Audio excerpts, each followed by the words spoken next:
திருச்சி தேசிய தொழில்நுட்ப கழகத்தில் திருவிழாவில் பயிலரங்குகள், ஹேக்கத்தான், கண்காட்சிகள், விருந்தினர் விரிவுரைகள் உள்ளிட்ட நிகழ்ச்சிகள் நடைபெறுகிறது. 20ஆம் தேதி தொடங்கிய பிரக்யான் விழா 23ஆம் தேதி வரை நடைபெறுகிறது. தேசிய தொழில்நுட்ப கழக இயக்குநர் அகிலா தலைமையில் நடைபெற்று வரும் விழாவில் 6000க்கும் மேற்பட்டோர் பங்கேற்க உள்ளனர். இதில் திருச்சி மாவட்டத்தின் பள்ளி மாணவர்கள் கல்லூரி வளாகத்தை பார்வையிட்டு தொழில்நுட்ப வழிகாட்டுதலை பெறலாம் என NIT இயக்குநர் அகிலா தெரிவித்துள்ளார்.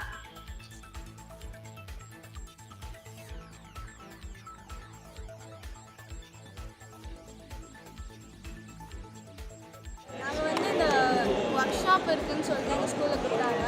இது ரொம்ப இன்னோவேட்டிவாக இருக்குது. எல்லாமே ட்ரோன்ஸு, அப்புறம் அக்ரிகல்ச்சர் எல்லாத்துக்குமே பயன்படுற மாதிரி இருக்குது. எங்களுக்கு ஒரு இன்ஸ்பிரேஷன், கெட்டிங் த இன்ஸ்பிரேஷன் ரொம்ப இன்ஸ்பயர்டாக இருக்குது. அப்புறம் ட்ரோன்ஸில் அந்த மெக்கானிசம் அதை இன்னோவேட்டிவாக எப்படி நாங்கள் நெக்ஸ்ட் ஜென்ரேஷன் கொண்டு போகிறது அதெல்லாம் சொல்லியிருந்தாங்க.